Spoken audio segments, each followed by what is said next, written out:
오늘도 주일을 거룩히 지키는 성도님들 위해 주님의 은혜와 평강이 넘치기를 축원합니다. 올해 후반전이 시작된 7월 여러분 잘 보내고 계시는지요? 7월도 벌써 우리가 마지막 주일을 맞았습니다. 인생의 승리는 하나님과의 관계에 있어요. 하나님과의 바른 관계가 올 후반전에 승리를 가져오는 비결임을 믿으시기 바랍니다. 오늘 아침에 창녀 고멜과 예언자 호세아를 통해 주시는 하나님의 예언의 말씀을 통해서 다시 한번 우리의 신앙을 점검하는 시간이 되기를 원합니다. 이 고멜과 호세아는 그 둘의 관계는 이스라엘과 하나님의 관계를 상징해 주고 있습니다. 호세아서를 보면 하나님께서 믿음이 충실하지 못한 이스라엘과의 관계 속에 계시는 것과 동일한 방식으로 예언자 호세아는 그의 가늠하는 아내인 고멜과의 관계 속에 있음을 우리에게 보여주고 있어요. 그 당시 시대의 이스라엘 남자는 많은 아내를 가질 수 있었습니다. 그러나 이스라엘 여자는 한 번에 한 배우자만을 갖도록 제한되어 있습니다. 이것은 또 우리에게 뭘 상징하냐 하면 하나님의 신부는 온 인류가 되고 하나님은 모든 인류를 자기의 신부로 삼을 수 있습니다. 그러나 그의 백성인 신부는 그 신부의 신랑은 오직 한 분밖에 하나님 주님밖에 없지요. 그러므로 그의 신부된 성도는 하나님 한 분께만 충실해야 하고 하나님만 예배드려야 함을 우리는 알 수 있습니다.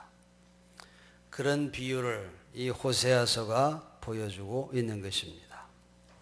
성경에 나타난 하나님의 이스라엘과의 계약에 관한 가장 대중적인 두 가지 은유는 하나님과 우리와의 관계를 아버지와 아들, 즉 부모와 자녀의 관계로, 또 하나님과 우리와의 관계를 남편과 아내, 다시 말해 신랑과 신부의 관계로 이렇게 은유하고 있다는 것입니다.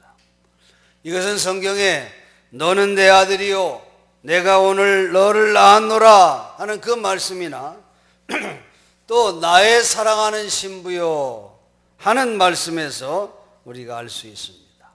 그러므로 여러분 우리는 모두가 하나님의 자녀요 또 우리는 모두가 그분의 신부들인 것입니다.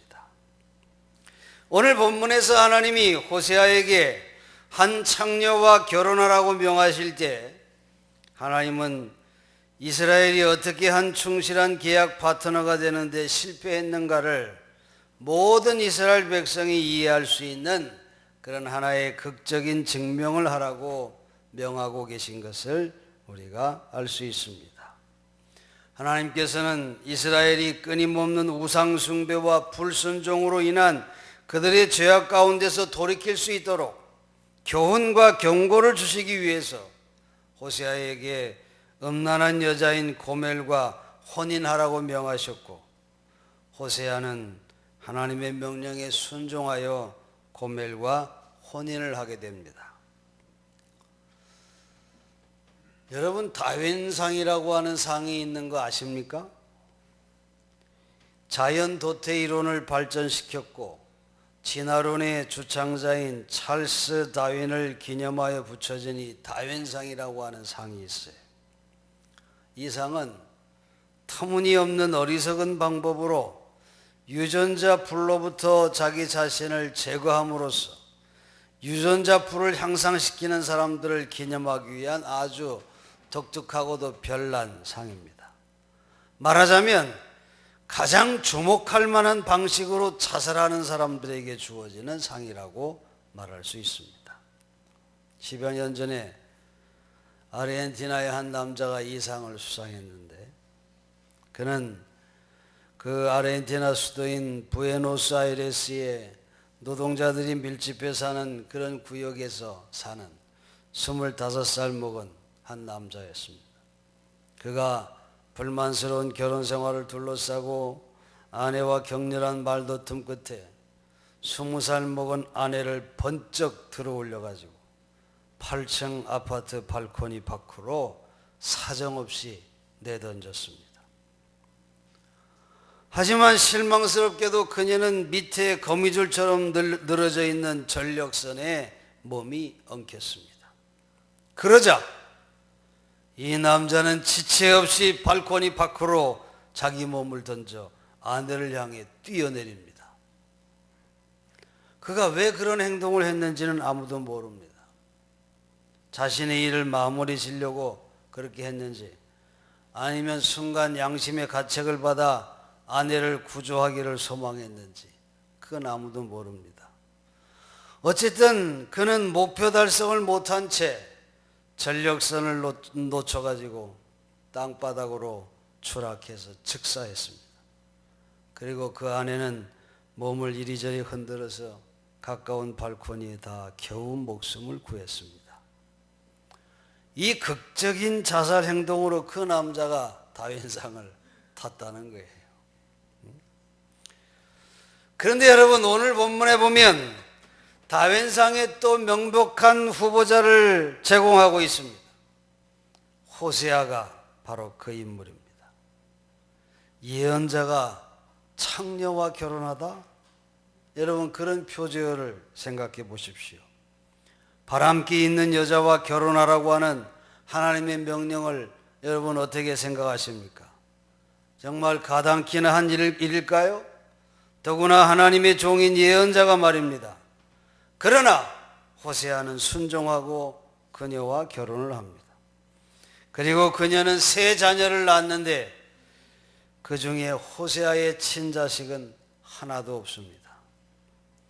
이 아이들의 이름은 한결같이 서글프고 우울하기 짝이 없는 그런 이름들입니다. 이스라엘 첫째 아들인 이스라엘은 하나님이 뿌려주심이라고 하는 뜻으로 배도한 이스라엘을 상징하는 그런 이름입니다. 이 아이를 이스라엘의 징벌받은 표적으로 삼겠다고 하는 그런 이름이죠. 또 로루아마, 둘째 딸인 로루아마는 불쌍히 여기지 않음, 이런 뜻으로 이제 더 이상 하나님의 자비와 동정을 보이지 않겠다고 하는 그런 뜻입니다. 이 아이는 주님께서 이스라엘 가문의 죄 때문에 그 가문을 더 이상 불쌍히 여기지 않으신다고 하는 것을 상기시켜주는 살아있는 표징이 되어야만 했습니다. 마지막 아들인 로암미는 내 백성이 아니라고 하는 뜻으로 너희를 나의 백성으로 삼고 나는 너희 하나님이 되어주리라 하는 출애굽기 6장 7절의 말씀처럼 그런 이스라엘과의 계약 관계를 내가 취소하겠다 하는 것입니다. 이 아이를 통해 하나님은 이스라엘 사이에 깨어진 계약 관계에 삭막한 표징이 되어야 했다는 것입니다. 하나님은 이스라엘의 믿음 없는 행동에 청나미가 떨어지셨고 그래서 이스라엘과의 관계를 끊을 준비가 되어 있음을 상징하고 있다는 것입니다. 이런 상황을 보면은 하나님과 호세아는 다윈상의 후보에 오를 만큼 어리석은 방법으로 행동하고 있는 것처럼 보입니다. 창녀와 결혼하는 예언자의 사실만 보면 우리가 그렇게 볼 수 있습니다.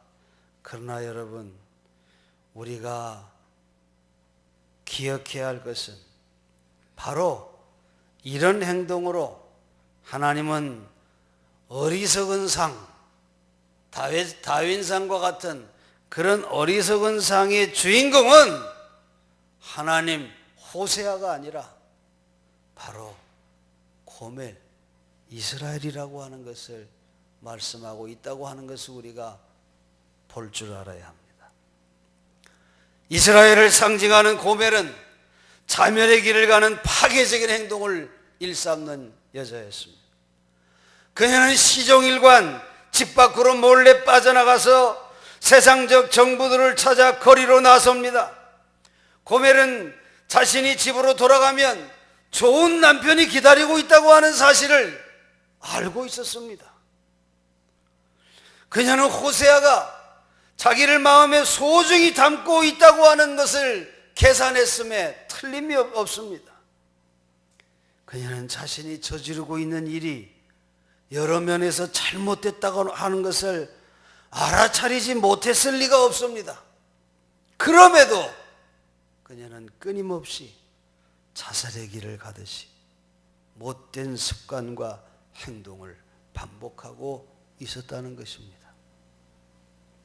여러분,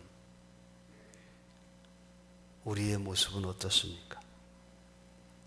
우리에게 고멜의 모습은 없나요?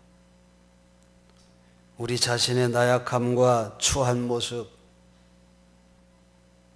보이지 않습니까?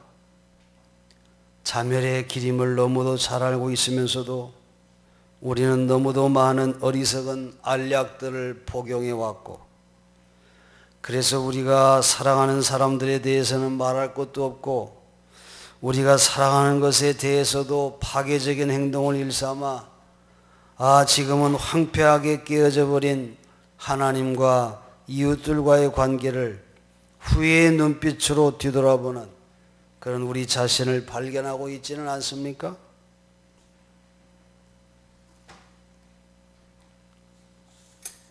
깨어져 버린 부부관계를 설명하는 아주 재미난 글이 있습니다. 아내는 힘든 일이 있을 때마다 열쇠고리에 달려있는 내 사진을 봅니다. 나는 은근히 내가 아내에게 큰 힘이 되는가 보다고 생각하며 말은 안 했지만 자부심이 마음속에 있었습니다. 그러다가 우연히 아내가 친구와 통화하는 말을 들었습니다. 내가 그 인간도 사람 만들었는데 어려운 일이 뭐 있겠어? 그런 심정으로 남편 사진을 열쇠고리에 매달고 다녀. 일종의 부적이지. 그 말을 들었습니다. 여러분, 본문에서 펼쳐지는 이 불행하기 짝이 없는 멜로드라마는 우리의 성실치 못함과 하나님의 한결같은 신실하심에 관한 하나의 신뢰입니다. 이스라엘은 가나안의 신들과 간음을 범했기 때문에 창녀처럼 공공연한 수치를 당하게 되리라는 것입니다. 하지만 하나님은 이스라엘을 다시금 찾아내서 그분의 그녀와의 관계를 새롭게 하고 이로써 이스라엘을 정의와 공평, 한결같은 사랑과 뜨거운 애정 가운데 그분의 아내로 받아들이실 것임을 호세아서는 예언하고 있습니다. 이스라엘인 고멜이 하나님인 호세아 남편을 포기했을 때에도 하나님인 호세아는 이스라엘인 고멜을 전멸시키려 하지 않으셨다는 것입니다. 그 대신 하나님은 오늘 우리에게 하시듯이 그녀에게 손을 뻗어서 그녀를 다시금 받아주셨다고 하는 사실입니다. 여러분, 거절은 하나님의 드라마의 마지막 행동이 결코 아닙니다. 하나님은 언제나 화해를 원하고 계십니다. 멸망의 심판을 예언하며 경고하시고 채찍하시는 그런 하나님의 섭리는 우리를 거절하시기 위함이 아닙니다. 그것을 통해 깨닫게 하시고 당신의 품에 돌아오게 하셔서 화해를 통해 당신과 하나 되기를 원하시는 것임을 우리가 알아야 합니다. 우리 하나님은 늘 신실하신 분입니다. 그래서 우리가 자멸적인 어리석은 행동들로 멸망하는 것을 그대로 방치하지 않으신다는 것입니다. 고멜은 호세아의 집으로 복귀함으로써만이 그녀의 안전과 성장과 위안과 그리고 궁극적인 행복을 발견하는 최선의 기회를 얻을 수 있는 것입니다.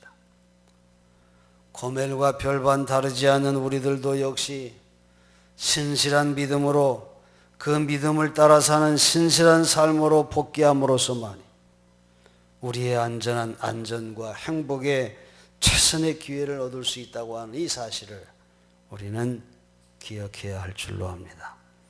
고멜과 호세아 예언자 사이에 펼쳐지는 이 서글프고도 눈물겨운 멜로 드라마는 바로 우리 자신과 하나님 사이의 이야기임을 여러분 잊지 말아야 할 것입니다.